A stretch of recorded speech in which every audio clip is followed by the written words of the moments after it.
I'm Daniel Gregory. Thanks so much for joining me for my class on the magic of profiles and how to create your own profiles. And if you're not sure what a profile is, we're going to make sure that's covered as well. I hope you're enjoying the conference so far. I know for me, it's been amazing to watch some of the great classes and great instructors presenting some content. I know I've learned a lot of new things about Lightroom. So even though I've been in it for years and I've been teaching Lightroom for years, there's been so many great and interesting tips and tricks throughout the summit. So hopefully you're getting a lot of content and new things to try and to make your photography that much better. Today, I wanted to talk, like I said, about profiles. And if you've never really thought much about profiles, they have impacted your photography from the very beginning. Because the way your camera works, it requires a profile. It's one of the really kind of odd things. We don't really talk about it a lot, but it's always kind of hidden there. And the reason for that is the way your camera works. When your camera records an actual image, it creates a RAW file. And even if you're shooting a JPEG, it still creates a RAW file at the very beginning to then convert into that JPEG. That RAW file itself doesn't contain any real color information. It only contains the luminance values of the various pixels. And because of that, what we end up with is analogous to, say, a film negative. So there's no real detail there. There's no real information there. We have to actually turn that into a photograph. The way that is done is through the use of a profile. So inside your camera are camera profiles, and that's what sets the aesthetic and look for the photograph. Because what the profile does is it defines how color is used, it defines a white point, it sets saturation, and it makes that decision for how should that photograph look.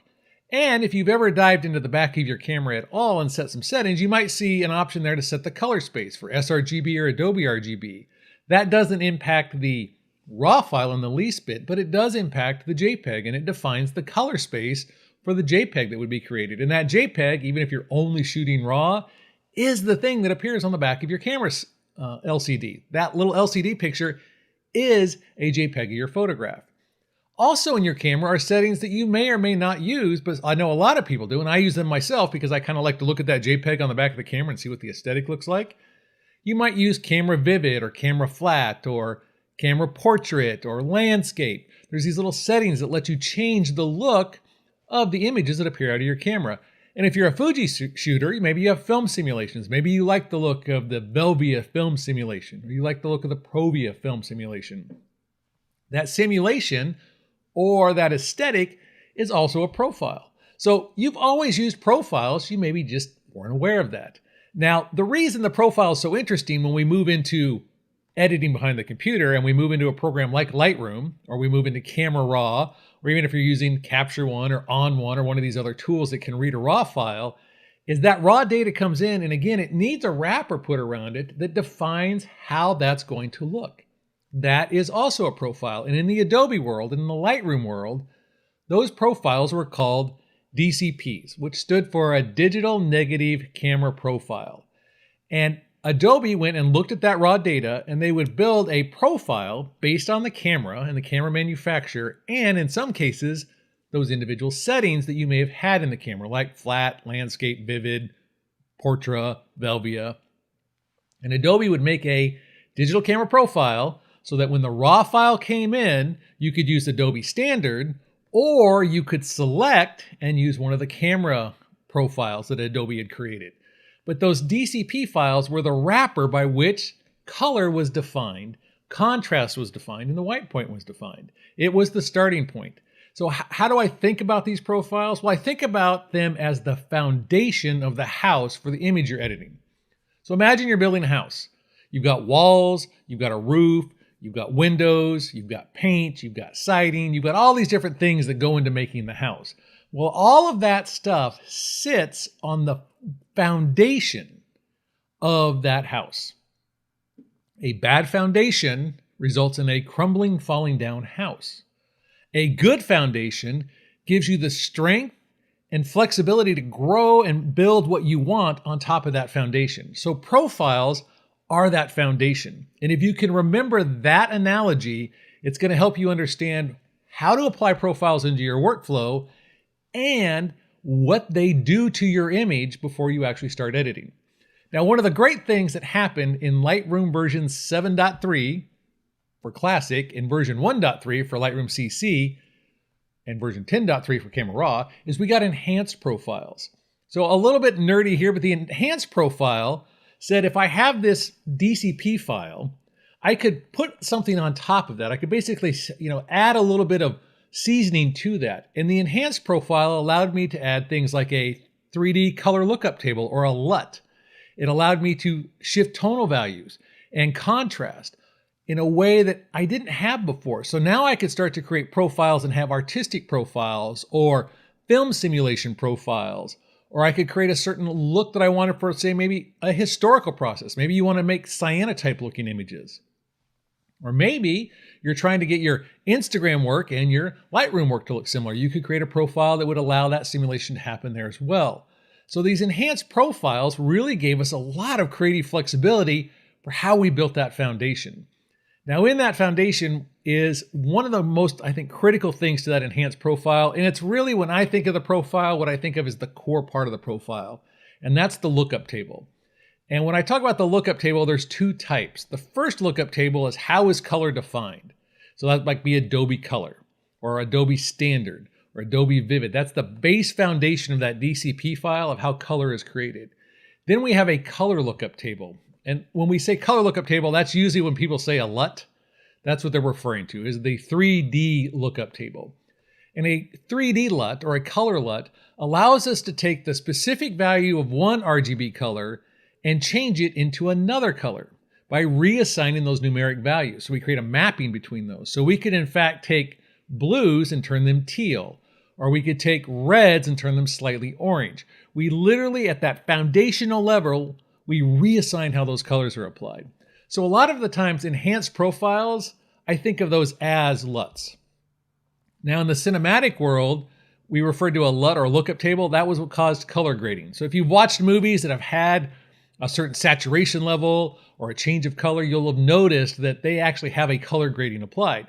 We recently got color grading in Lightroom as the split toning panel was updated to include color grading, but a lookup table, a color lookup table, gives us a lot more flexibility and a lot more control about how those colors change. And so that's one of the really exciting things about those enhanced profiles. So that's a little background about profiles, kind of the history of them and where they come from and why they're so important, again, to building the foundation of our house that we're going to work with. Now, where do profiles live? Well, if you were in the old version of Lightroom, they used to live under the calibration panel. And you would go down there and you would see either Adobe Standard or you would see some of the other DCP files that Adobe had created for your camera type. But since version 7.3/1.3 in Lightroom, they've been moved up to where I think is the most appropriate place in the workflow and within the application. If we jump here into Lightroom, if we go into the basic panel, up here at the top, we have the decision of color or black and white. Now that's a foundational question we're asking about how we edit our images. Do I want color or black and white? And once I make that decision, down below is profiles. So the profile is where we would select the profile. In this case, you can see this particular image is got the profile Adobe Standard V2 applied. If I click in that little profile pull-down menu, you can see there's other options. So there's Adobe Color, there's Adobe Landscape, and you can see my image on screen changes pretty dramatically just by changing that profile. And we'll get into really what's going on behind the scenes here in a second. This button over here activates the profile browser, which lets me then see all of the profiles that I might have installed and, in some cases, adjust the strength of that profile. I can also get to the profile browser by clicking on the Browse button here. Same thing. Now, if I jump over into Lightroom CC, at the top of the edit stack, so if I activate my edit tool, there's my little puppy dog Cora. We're going to be using her as our demo in Lightroom CC. At the top of the edit stack is the option for profiles. And you can see here's the profile browser. And you can see there's basic, artistic, some of the same pieces we might see in the in Lightroom Classic. However, you'll notice that if I go to the basic panel here, I only have the option for color and monochrome. And this is one of the interesting things about profiles and the way profiles are created. Basic profiles, those DC profiles, this image is a JPEG, so it's not a RAW file. That means it doesn't have any of that RAW file data for the profile to interact with. It's lacking a DCP file because it's not a RAW file.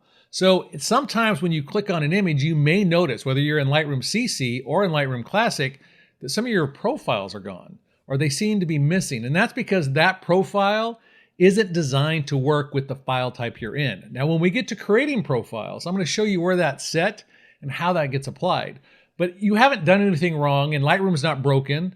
It's just that the file type you're on, JPEG or RAW file or TIFF file, Photoshop file, they just don't support that particular profile type.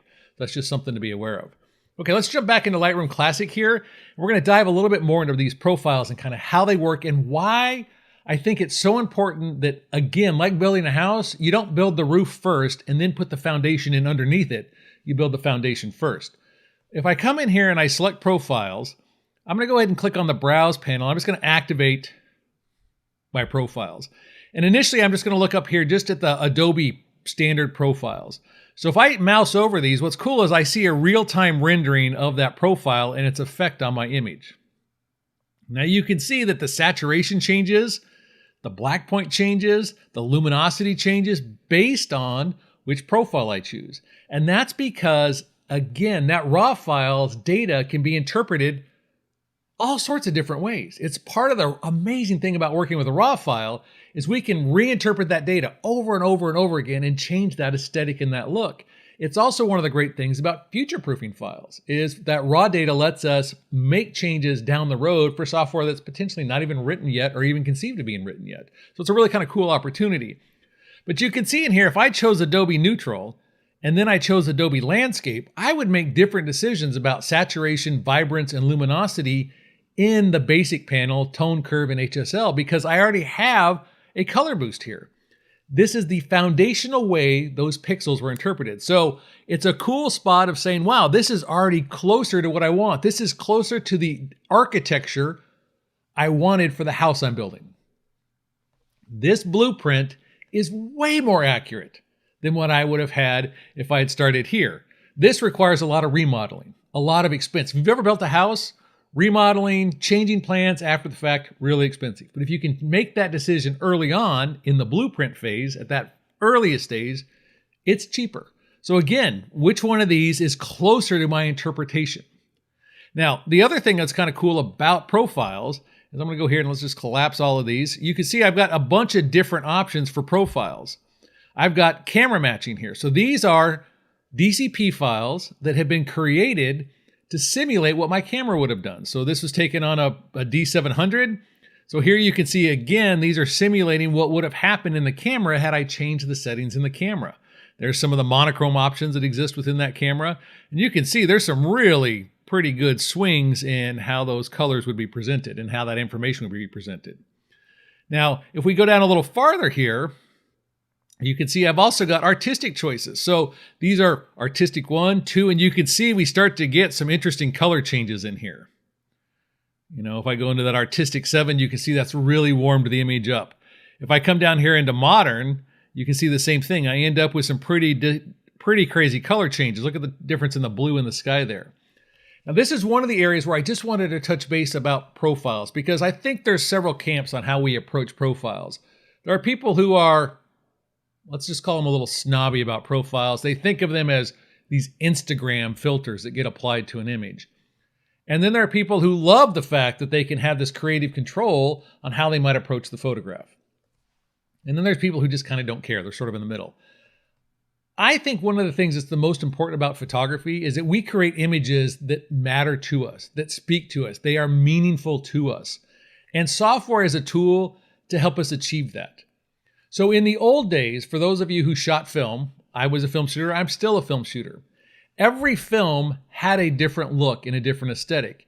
If you chose Kodachrome or Velvia or Provia or Ektachrome, each one of those films created a different look. They created a different aesthetic. They created a different sensibility of how we would read the photograph. That is the equivalent of a profile. We are changing how color and luminosity and saturation come together with contrast and tonal values to create the look of the image we want. And I would choose a film based on that interpretation. Profile, again, while I said it's foundational, it's choosing the film stock. If I wanted this warmer color, this cooler color, if I wanted greens and reds to be more saturated, I would choose a film stock that did that. And so I don't think it's necessarily negative to use profiles. I don't think it's the same thing as just clicking on things at random, because you're making a decision early in your workflow about how did you imagine that photograph looking. Now, if you're a person completely opposed to profiles, that's fine, but I'm going to show you how to make your own profiles, and I think you might find that maybe some of the artistic ones you don't appeal to. You might be able to find that there's certain things you could create by creating your own profiles that lean into the aesthetic of how you imagine your own film stocks looking, your own foundation being built. So I don't think you need to necessarily avoid these, even if they seem a little bit more creatively out there than you're comfortable with. Again, it's just like choosing the film. There's lots of options, lots of opportunities, so we can play with that, and I think it's a great opportunity to do that. Okay, I'm gonna go ahead and collapse these back down. These are all the profiles that are installed, and you see I've got a lot of different options in here. We've got ones that I've created for the Summit already. We've got some that Matt Kloskowski has sold, so these are actually ones that were purchased. You can install them, and we'll walk through how to do that here in a little bit. But this is where all your profiles live. Now, in the workflow, you'll notice that the profile is at the top of the basic panel. And again, if we think about working top down, that's I think a logical workflow that makes sense, but selecting that profile at the top of the basic panel is telling us this is important. Whatever you select here is going to affect how you're going to use the slider bars down below. So select that profile as early in your workflow as possible. In my own workflow, it's one of the first things that gets done. After some basic, lens profile correction, I do a little bit of sharpening. I might adjust the exposure a little bit if I was significantly under or overexposed. But again, that little subtle change there, and then I select the profile. Now, just to reiterate the importance of selecting that profile early on, I'm going to jump over here to a different image. So this is an image at sunset, and you can see it looks relatively, a little bit underexposed because I had to make a decision. They're exposed for the sky or exposed for the foreground. But I just want to show you in these profiles, if I come down and let's take a look at some of these maybe modern profiles. If you just watch the foreground, look at how much brighter the foreground is in these images because they're resetting how the black point's defined and how shadow points are defined. And so again, if I'm making decisions about how bright or dark an image should be, in some cases, the profile can do that lift for me, can make a more natural looking aesthetic or a more interesting looking aesthetic than potentially moving the sliders. And because they have no impact on the sliders, I still have the full flexibility of that option. So I'm going to jump back to our image we were working on before. Now, the other piece about selecting the profile that I think is really worth diving into a little bit because it's the creative control aspect. There's this amount slider up here.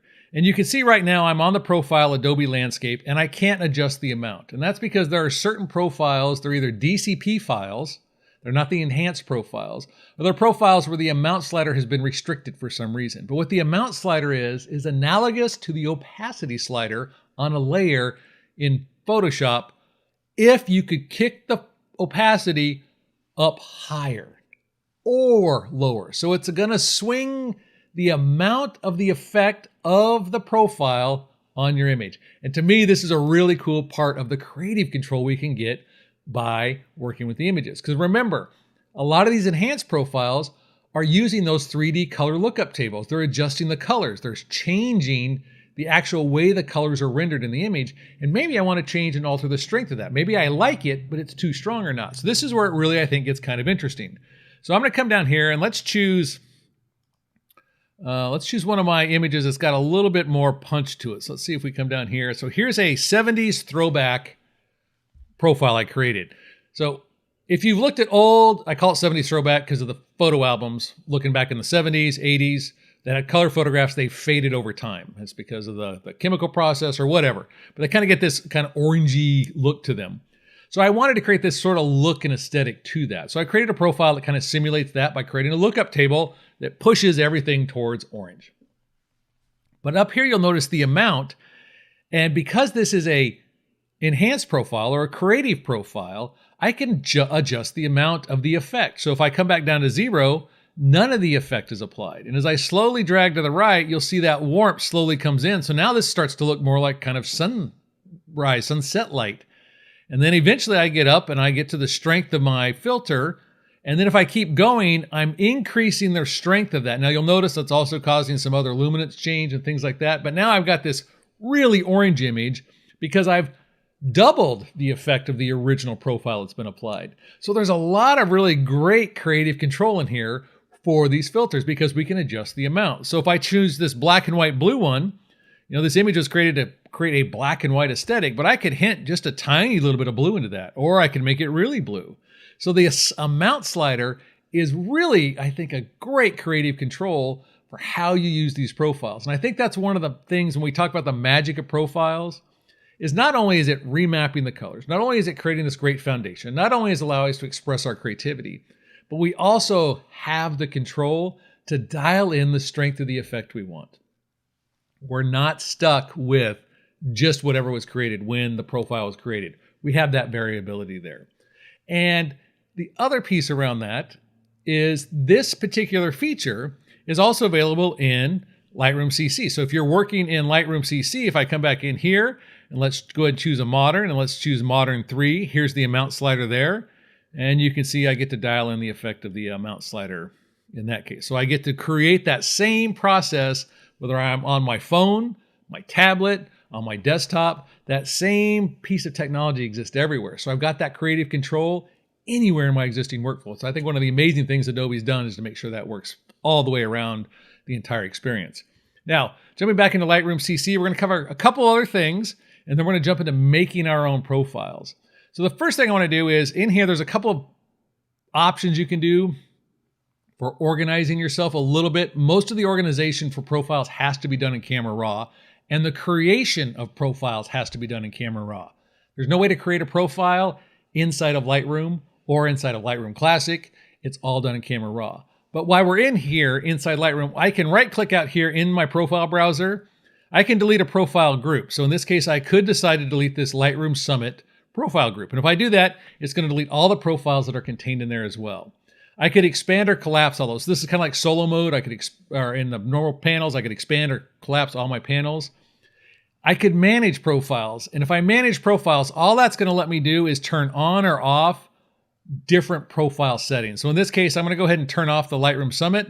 If I click Save, you can see Lightroom Summit has now, if I collapse all these, you can see Lightroom Summit has been removed. If I right-click on anywhere on those panels again and choose Manage Profiles, I can check that box and bring those profiles back. So if you have profiles you sort of use or don't use, that's a way to hide and remove those. I can also delete a profile inside of here. So here I have one that's simulating a film stock. I can right-click, I can choose Delete Profile. I will delete the profile, and then it's gone from Lightroom and from Camera Raw. And if you buy profiles or somebody gives you a profile, somebody's created a profile for you to import, in the bonus materials, I've got a couple of profiles for you to practice importing with. You can import profiles that way. But in this case, what I'm going to do is show you how to import profiles in both Lightroom Classic and in Lightroom CC. So in Lightroom Classic, what I'm going to do is go up to the File menu, and about halfway down, you'll see Import, Develop, and Profiles and Presets. So when I select that, it's going to go ahead and take me out, and I get to pick where my profiles are actually stored that I want to import. So in this case, I'm going to come out here, and I've got some of them. Like I said, Matt has got a number of profiles for this, so I just went ahead and downloaded a set of his profiles. In this case, I'm going to grab 4 Seasons. And let's just go on ahead and grab all of the 4 Seasons profiles that Matt created. I select those, and I go ahead and click on Import. Development profiles will now be imported into Lightroom Classic, and they will also show up in Camera Raw. And you can see over here now is the Matt K 4 Seasons profiles. And if I click in there, you can see I've got the different profiles that have been installed. Now, if I don't want those inside my Lightroom anymore, I looked at those and I said I want those removed. I can just right-click. I can delete the profile group, and those profiles will disappear. So that way we get them imported and get removed. Now, if I'm in Lightroom CC, again, I just go ahead and go up to the File menu, and there's an option for Import Profiles and Presets. And again, in this case, I'll go on ahead and click on Desktop, Profiles, Mats. In this case, I'm going to grab the black and white profiles. Well, let's actually grab the landscape profiles. In this case, I only want to grab a couple of them. So I select the ones that I want to grab. I go on ahead and click Import. It now imports those profiles, which will now appear in Lightroom CC. And there's the landscape ones. And again, those are the options for those. Oh, my puppies never looked better than under day to night profile. So dreamy state. So again, come in and picking whichever one you want. Slider amount adjustment. Everything works just like we described before. But that's the process of getting profiles into Lightroom CC and Lightroom Classic. Now, what about creating profiles? What about making our own profiles? And how do we get this sort of aesthetic where, if I come down here and we look at this fall sunrise, you can see, look at the sky change. So you can see that in this particular piece, Matt's built a color lookup table that shifts blues towards purple. So there's a lot of flexibility here, but how do we get to that? And what if I don't want to make anything that crazy? Or what if I want to make something more crazy than that? So let's jump into Camera Raw now and figure out how to do this. Okay, so we're here inside of Photoshop. Document open as a smart object. I'm going to go ahead and double click on the smart object, open the Camera Raw. Now you could do this whether you were activating through Bridge, however you get into Camera Raw, it doesn't really matter. You've got to be in Camera Raw for this to work. So I'm in Camera Raw now, and here you can see I've got my profiles. I've got that same set of profiles that I had inside of Lightroom. There's Matt's landscape ones, there's my black and white film ones, there's the Lightroom Summit we looked at. To create a profile, what you do is you click on where the More Image Settings option is. You're going to hold down the Alt key on a PC or the Option key on a Mac, and you're going to click on that menu, and Create Profile will appear in the middle there. If you don't click on Alt or Option, you'll see Create Preset.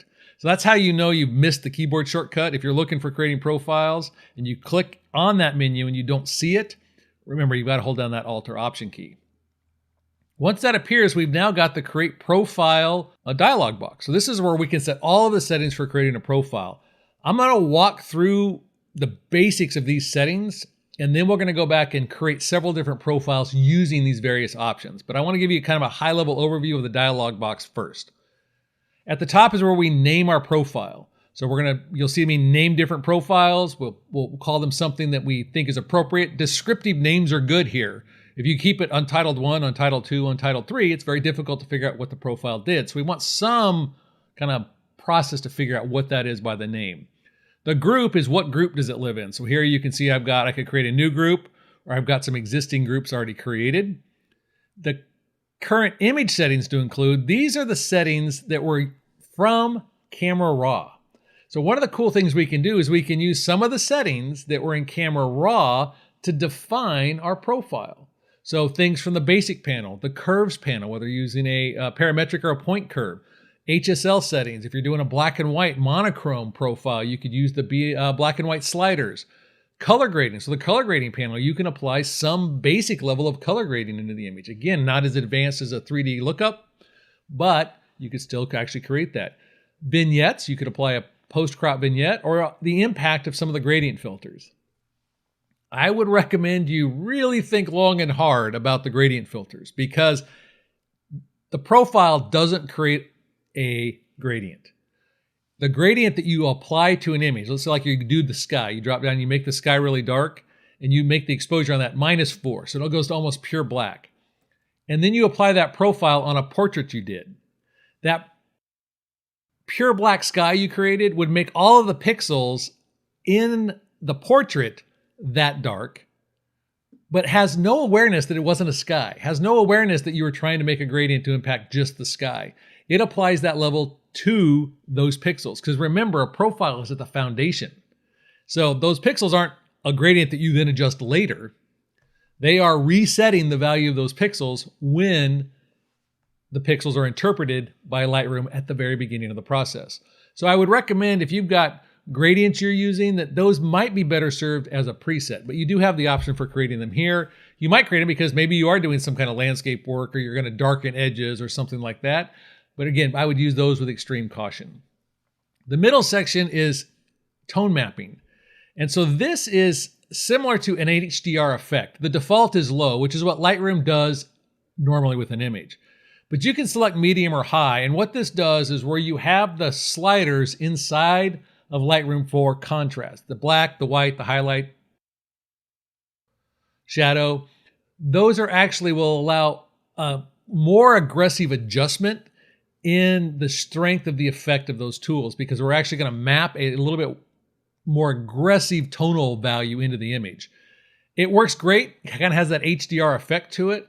I would say for most profiles, you're better off being at low and normal so that you end up with a much more natural look. But sometimes maybe you're creating a monochrome and you want that really robust ability to create that higher contrast. That might be an opportunity to go medium or high, but it's something you would want to experiment and test with on your own profiles just to see how the effect was. The look table is the base bucket for how color is defined inside of the profile. And Adobe Color is the default profile by which raw files are read to. So when you open Lightroom, if you don't assign anything during import or anything like that, it'll default to Adobe Color. You can create your own look tables. So you can actually write your own look tables. We're not going to cover that particular aspect of in this class, but you can select a look table to use. Now, where did this decision for Adobe Color come from? That comes from the profile you have selected in the image when you opened up the profile editor. So if I cancel out of this and I come back and look at my profiles, I'm set for Adobe Color. But if I say change that to Adobe Vivid and come back into my Create Profile, you can now see the look table as Adobe Vivid. It's using the existing information to define the starting point for that look table. And that look table's job is to set, again, how those base colors are interpreted. Now, the last section is the color lookup table. So this is the application of one of those 3D color LUTs that changes the look and the aesthetic of an image. So we change the colors by that remapping value. So that's the options we have inside Create Profile. So let's go on ahead and now make some profiles and look at how to apply those. But before we do that, I think we should look a little bit more about a color lookup table and how that actually works in an image. So I'm going to go ahead and cancel out here of Camera Raw, and I've got that image we were looking at before of the desert cactus. In Photoshop, we have the option of applying a LUT. We can actually create LUTs inside of Photoshop as well, which again is outside the scope of this course. But to do that, what I'm going to do is go to make an adjustment layer called Color Lookup. And when I do that, I get the Color Lookup adjustment layer, and at the top option is a 3D LUT file. And there are several defaults inside of Photoshop. So I could come down here and I could choose Late Sunset. And you can see it's remapped the colors of this image to make them kind of this magenta orange color. If I choose Moonlight, they're going to map into a blue characteristic, a blue quality.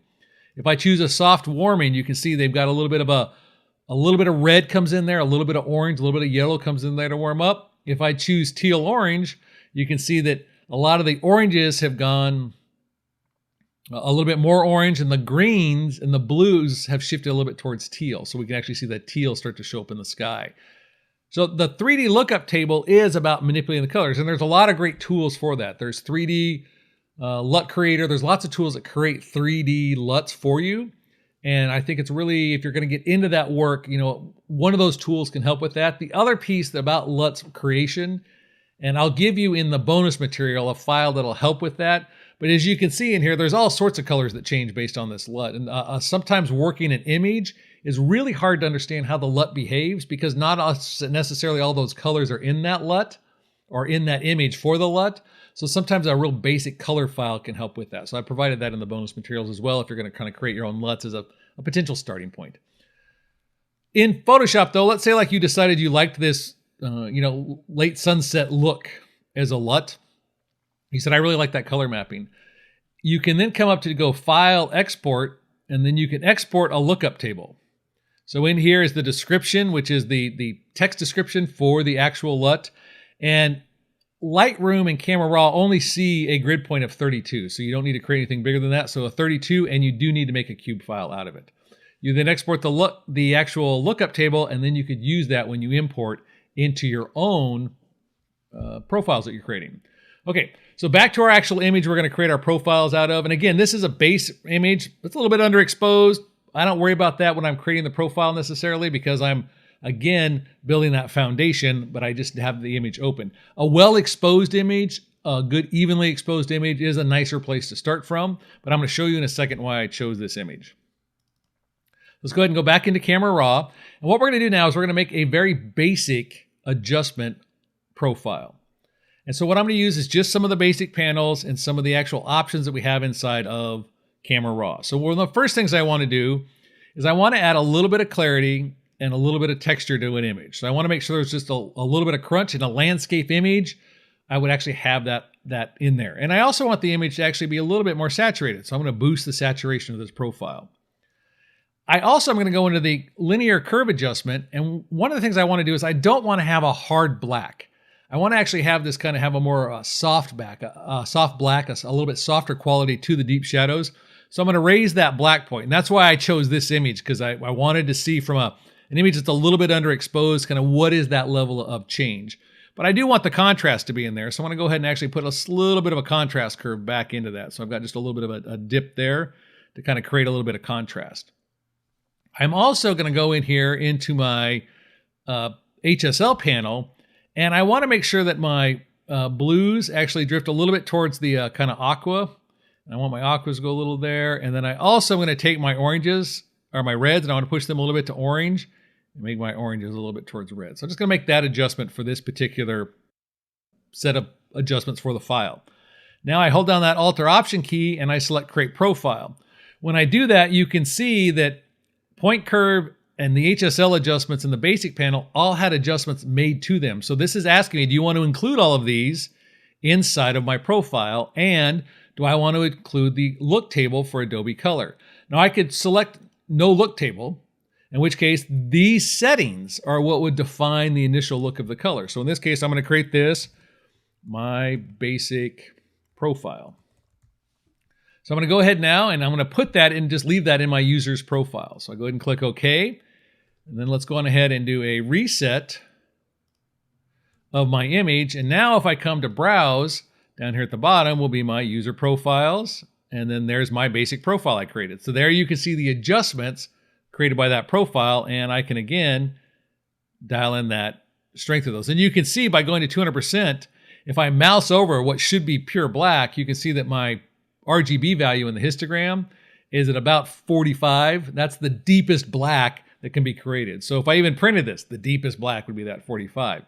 It might be an interesting way for me to look at the photograph if I'm working particularly with like a black and white image or something like that, or I'm doing an image where I want a softer feel to it. You're doing portrait work where you want a little bit softer quality. That might be interesting. Or you could reverse it, create a really deep black, and you end up with this little bit more gritty, harsh environment. Either way, that's the option for you for creating the profile. That's one of the nice parts about creating the profile. But this gives me kind of a nice, interesting starting point. Now I'm going to go back up here to Camera Raw. In this case, I'm going to choose, say, Adobe Vivid, and as my starting point for my profile. And in this case, we're just going to make a little bump again into clarity and texture into the basic panel. And then I kind of want a little bit brighter whites. So I'm just going to brighten the whites. Go to Profile. I'm going to go to Create Profile. And in this case, I'm going to leave the Color Lookup Table selected. And I'm going to call this, let's call it my Vivid Profile. Again, I'll leave that under User Profiles. In this case, basic panel is done. I don't want to include anything that was adjusted in the point curve. And I'll go ahead and click OK. And now that profile has been created. So if I come over here, oops, not create profile. If I come over here and do a reset on my default, and again, come into my browser at the very bottom down here, I've got now my Vivid profile. So that would be my starting point. There was my basic one. There's my Vivid. You can see there's a difference in there again about how those images would start. Now let's go ahead and add in that last piece about the color lookup table. So I'm going to go ahead and let's do a basic reset here again. And I'm on Adobe Color. I'll go ahead and do a, oops, forgot to hold down that Option key, hold down Create Profile. Now in this case, I'm going to do this is going to be my teal green effect. So I'm going to apply a color lookup table at this point. So in this case, no adjustments at all. I'm going to use the lookup table for Adobe Color to define the base colors, and then the color lookup table is going to make its modifications based on the Adobe Color. That's the default. So I'm going to go ahead and load this. And again, down here, I can specify the minimum, the amount, the default amount, and the maximum. Now you can change those values. It might be that this is just too aggressive for you. This lookup table is just going to be too much. So you could come in and adjust these. So I could come in and say, well, I want the default strength to start at 75, and I want the max strength to be at 150. So I can come in and modify again after the fact, or not after the fact, I can modify during the creation, how much range do I want to have for that slider bar to actually create. Now, what's important down here when you apply a color lookup table is, again, the sample points that were created when the image was created. The clipping, or the gamut here is for clipping or extend, and this is just like a rendering intent when you print. If the color is out of the gamut of the color lookup table, does it just clip the color, or should it try to extend and interpolate what that color should be based on the actual colors that were existing? You'll have to experiment a little bit with this, because in some cases, one or the other might produce an unwanted, undesired effect. So checking with both. I'm going to go ahead and leave this one for clip. And then what was the color space that the actual LUT was created in? So in this case, this one happened to be created in Pro Photo. So I'm going to select Pro Photo for that. And I go ahead and click OK. And it's now created my teal green. Okay, we reset that image. Come back into my profile, and down here at the bottom under user profiles, you can see there's that teal green, and there we get the effect of that LUT being applied into the image. Now let's say like I really decide that a couple of these profiles I've created I really like. Well, if we come back here to this profile menu, you can see there's that option for color, landscape, color vivid, monochrome, and then the profile I'm in. That pull-down menu are actually favorites. Those are the favorite profiles I use all the time, over and over again. So now that I've created a couple of profiles, I'm going to go ahead and say that I really like this My Vivid profile. So on that star in the upper right-hand corner, I'm going to click on that. That makes it a favorite, which means it'll be in that pull-down list. So again, some of the ones I created earlier for this, say like I like this black and white one, I can make that a favorite. And I like in the artistic one, I kind of like Artistic 4. I decided I really like that. So now when I come back to my profiles, you can see that I've got my favorite profile, Artistic 4, Landscape Color, Vivid. Now I could decide maybe I don't like Adobe Vivid. To get rid of a favorite, I just come up here into the Adobe Raw ones. There is Adobe Vivid. I just uncheck that as a favorite. It goes away, and now it's actually out of my favorite profiles. Now that's going to be that way in Lightroom or in here. You can change the profiles back and forth, or the favorites back and forth either way in the programs. Okay, so I've created some profiles now. I've got them all set up. Let's jump back into Lightroom. Let's go into Classic here, and let's go select one of those profiles. Well, I go to Browse, and I come down to User Profiles, and I am missing those profiles I just created. So one of the things about profiles is they're only created, or they're only activated upon launching of Lightroom. It reads the profiles when it starts. So if you're missing profiles you've created, go ahead and quit Lightroom. When you quit Lightroom, then go ahead and restart it.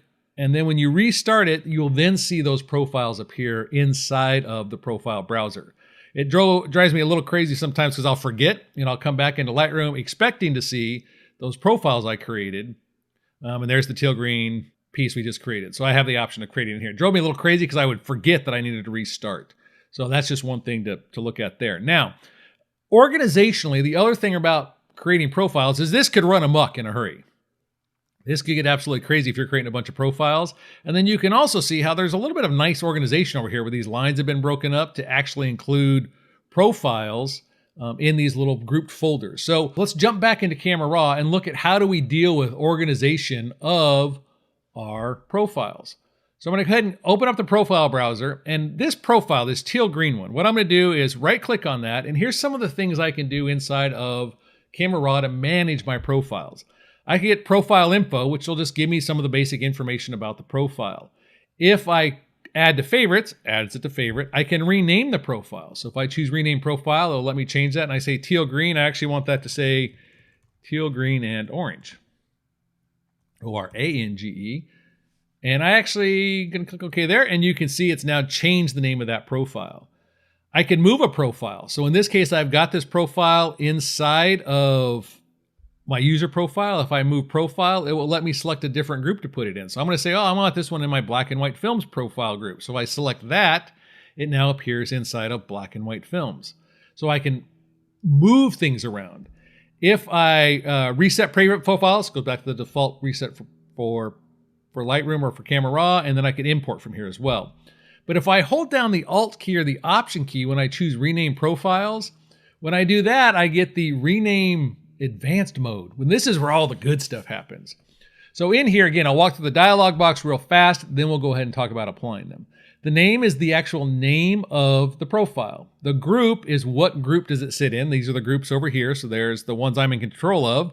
Negative Lab Pro, which is a group created for my other class, which is about DSLR scanning, and at the core of that is profiles. So we'll talk about profiles a lot in that class as well. But those are the two groups. I could create a new group to include it in. So if I choose a new group, and I call this my group of good stuff. And it will then create a group over here titled my group of good stuff. A cluster is the grouping of these. So you can see here the lines that are over here that break up the organization. The cluster is to put them into that cluster so that I could have multiple profiles within that same little logical organization group. We'll come back to look at that for the Lightroom Summit here in a second. The short name is the abbreviated name for this profile. Teal, green, and orange is a long name that might be difficult to see if you're on a mobile device. And so I could shorten that name up to TGO, and that would actually then appear as a short name of TGO. When you mouse over it, you'd see the longer name. So again, the descriptive name can be shortened so that it appears on the phone or other device. A sort name is what order to go in. So it's an alphanumeric sort. So I could put in a number 1 there, and it would appear first in my list. So you've got a little control about what appears at the top or the bottom inside the organization of there. Description is to give a description of what the profile does. This is important, I think, if you're making complicated profiles, or if you're going to be selling profiles or giving profiles away. A little description there is nice to have. Copyright is where you could put in your copyright information. So I could say, well, this is my actual profile. So I'll just put my name in there. I could put in my contact information. So if I could actually type in my email address. So I put in my email address there, and that would appear in the profile information. Now, the section at the bottom is one of the most kind of important sections. This defines how and when the profile can be used. So the model decides, does it work with all images, JPEGs, RAW files, PNGs, TIFF files? Does it only work with images that have an Adobe standard profile, basically meaning it's a RAW file? Or does it limit it to RAW files that have a Nikon Z7 DCP profile? So maybe I'm doing something to really enhance something specific with this Nikon camera. I could build profiles that are very targeted to that. They would only show up if I was on a Nikon Z7 image. Type is, does it work for RAW, non-RAW, just RAW, or just non-RAW images? Now, one of the things that can trip you up here is if you choose, say, images with standard Adobe profiles and then select non-RAW images, well, a JPEG's not ever going to have that standard profile. Remember in Lightroom CC, we looked at the puppy dog and we only had color and monochrome under the basic because it was a JPEG. It's not going to get that profile applied. So if you make a setting in here where all of a sudden your profile is not showing up where you expect it, this applicability is the place to come and check and make sure that the settings in here are correct. And even if you've just created the profile and it's not showing up as you would expect, come and check here first before you kind of recreate the profile over and over again, hoping something magical will happen. In this case, I'm going to do RAW and non-RAW images and images for all models of cameras. You can make the decision of whether it works for color and monochrome images or just color or just monochrome images. And then you can decide if it works for all normal images and then HDR images, or just HDR images, or just normal images. An HDR image in this case is an image that has had a photo merge applied to it inside of Lightroom. So you end up with the HDR.dng version of the file. So that would be applied to that. And then does it support the actual use of the slider bar? So that's the basic pieces that are in there. So we've done a little chunk of work in here on this teal, green, and orange profile. I'm going to go ahead and click OK. And now you can see what I've got is a new group over here called My Group of Good Stuff. And in there is that one profile. There's the short name. If I mouse over it, you get the long name. Now, if I come up here to Lightroom Summit and click on Rename Profile, bring up that dialog box, you'll see that the cluster is titled LS1 for Lightroom Summit 1. And there's a short name of 1 there for that BW&B profile that was created. That cluster of LS1 is all I need to add to any one of my profiles to get it to be included in that cluster. So if I come down to My Group of Good Stuff, right-click on that, hold down Alt or Option again, and I add that to the cluster LS1 and click OK.